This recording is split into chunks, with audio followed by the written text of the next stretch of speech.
ফাজলামো হচ্ছে। হ্যাঁ, ঘরটা ঘরে বউটা নিয়ে কি উনি আমার ওয়াইফ ছাড়ুন আমাকে। ওয়াইফটা চুপ করে বসে আছে কেন? নিজের বউ হলে কখনো চুপ করে বসে থাকে? হ্যাঁ, ধোলাই দেবো, ধোলাই। ধোলাই খেলা না, ধোলাই খেলা মেয়েদের দিকে তাকানো বন্ধ হয়ে যাবে। হিরোগিরি হচ্ছে, হিরোগিরি। ছাড়ুন ওনাকে। আমি কারো কাছে কোনো সাহায্য চেয়েছি? সবাই তো রং নাম্বার হয়ে গেল দেখছি। কে এখন মধুমণি উনি?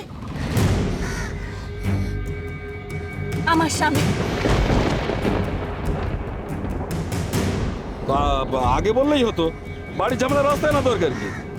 চল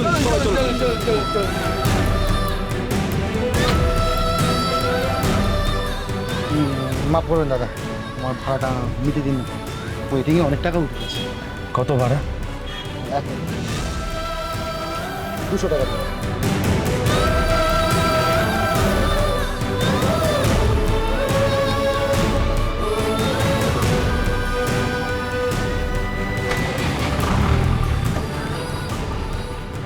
আজকের মতন হ্যারাস করা হয়ে থাকলে গাড়িতে ওঠো।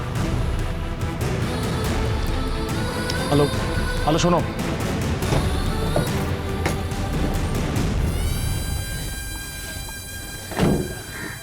এসবের মানে কি? আলো, তুমি পিছনে সিটে বসবে। আলো, সব কিছুর কিন্তু একটা সীমা থাকে, প্লিজ।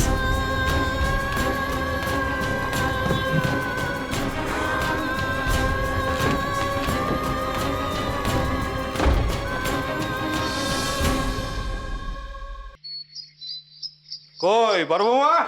আরে আসো আসো আসো, দেখো কত বড় মাছ আনছে এক খান। কই গো কিন্নি? আরে বংশী কই গেলি? আয় আয় আয় আয় আয়। আরে কি যে করো না তুমি? আরে বংশী, যা মাছটা ভেতরে নিয়ে যা। নে নে ধর ধর।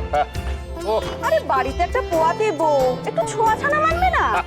ও জানি জানি, এর লেগে তো সকাল থেকে ভেরিতে খারা সেরা মাছ কান বাড়ির জন্য আনলাম। এ ছোট বৌমা কই? আরে ফেরে নাই না? হ্যাঁ, যত দেরি হয় ততই মঙ্গল। ওরা আলাদা একটু কথা বলুক, তাহলে আলোর অভিমানটা একটু কমবে। কিন্তু ইন্দু, আলোর শরীরের দিকটা একবার ভেবে দেখেছো তুমি? ডাক্তার বেড রেস্টের কথা বলছেন, আর এদিকে ও নিজের দিকে এতটুকু নজর আছে ওর, বলো তো? আমার পক্ষে আর সম্ভব হচ্ছে না। এবার এবার তোমরা কিছু বলো আলোকে। ও তো নিজের ক্ষতি করছেই, তার সঙ্গে বাচ্চাটারও ক্ষতি করছে। না বড় বৌদি, আমি যে কিভাবে ওকে এই বাড়িতে আনলাম সেটা একমাত্র শুধু আমি জানি। চিৎকার করস কেন? চিৎকার করস না, করবে না। আরে বাবা, ছোট বৌমা কই? আরে কই রেখে এলি? এই যে এসে গেছে তোমাদের ছোট বৌমা। ও ও সরি সরি সরি, এ তো আবার বৌমা পরিচয় এ বাড়িতে নেই।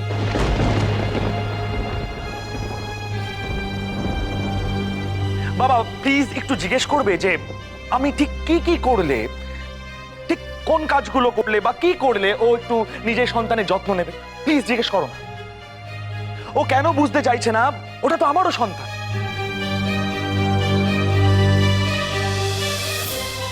যেদিন আমাকে বাড়ি থেকে বের করে দিয়েছিলে, সেই দিনও আমার গর্ভে তোমার সন্তান ছিল, সৌরভ।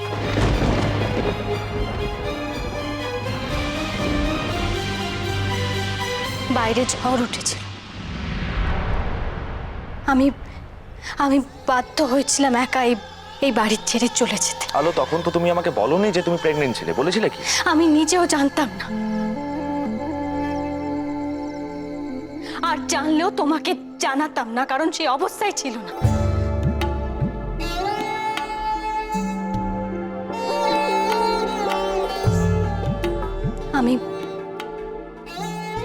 আমি যদি তোমার সন্তানের মা নাও হতাম, তাহলে তুমি আমাকে বাড়ি থেকে বের করে দিতে? সেই অধিকার তোমার আছে না? আমি সম্পূর্ণ একা, সৌরভ, সম্পূর্ণ একা। আর কারো সাহায্য আমি আশা করি না। আমার সন্তানও আমারই মতন একা লড়াই করে বাঁচবে।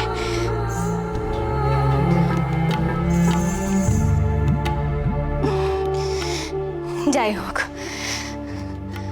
আমার জন্য আজ তোমার যতটা হয়রানি হয়েছে তার জন্য আমি ক্ষমা চাইছি।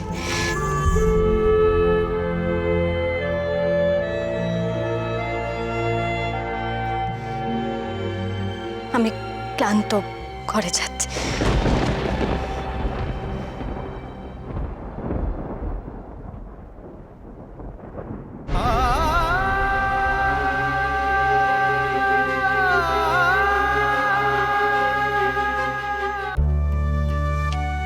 আরে এইসব কথা কইতে গেলি কেন? না হ্যাঁ, তো দোষ না, দোষ তো আমাগো। এটা তুই মানতে পারছ না?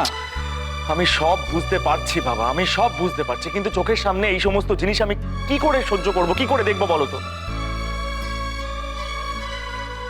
ও নিজেকে ইচ্ছে করেই কষ্ট দিচ্ছে। তুমি জানো ও ও ও জেদ করে আমার গাড়িতে উঠলো না, ট্যাক্সিতে উঠলো, তারপরে সেই ট্যাক্সি একটা গর্তে পড়লো, ঝাঁকুনি লাগলো। এগুলো এগুলো কি? এগুলো এগুলো জেদ নয়। দেখো, বাড়িতে একটা শান্তি সস্তায়ন করাও। আমার নাতির কোনো ক্ষতি কিন্তু আমি হতে দেব না। ব্যাস শুরু হয়ে গেল। হ্যাঁ, নাতি নাতি নাতি। আরে থামো তো তুমি।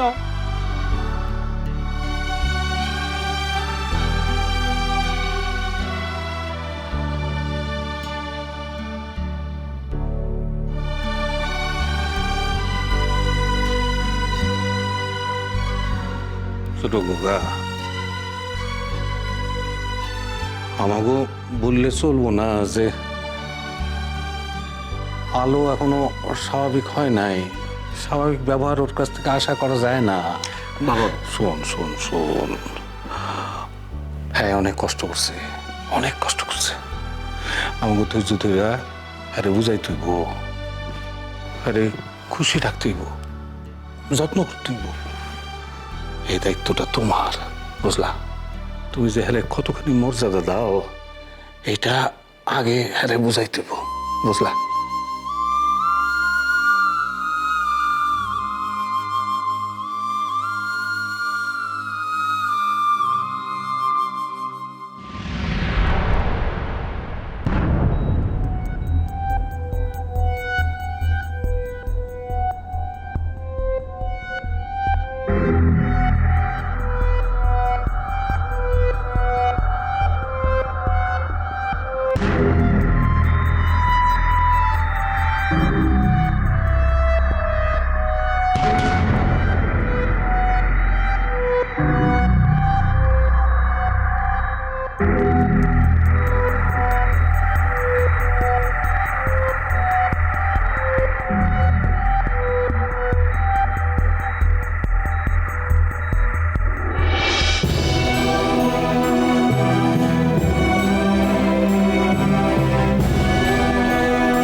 আলো,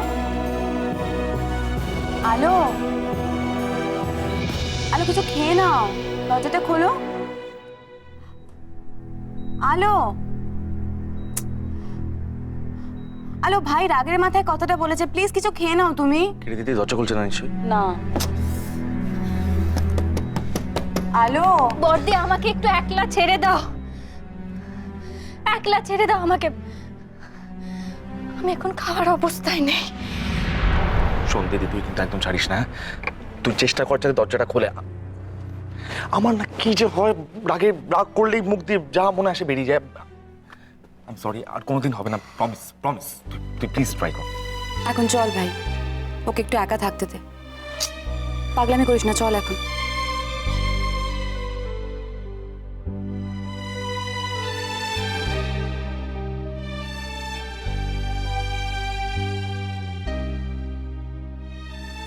কেন এমন হলো সৌরভ?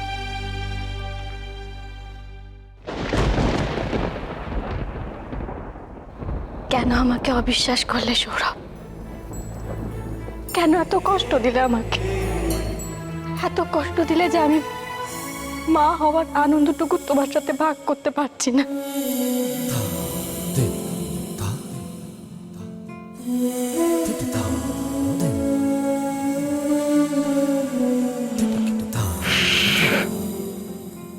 একদম কাঁদবে না তুমি। তোমার সব দুঃখ, সব অভিমান আমি মিটিয়ে দেবো।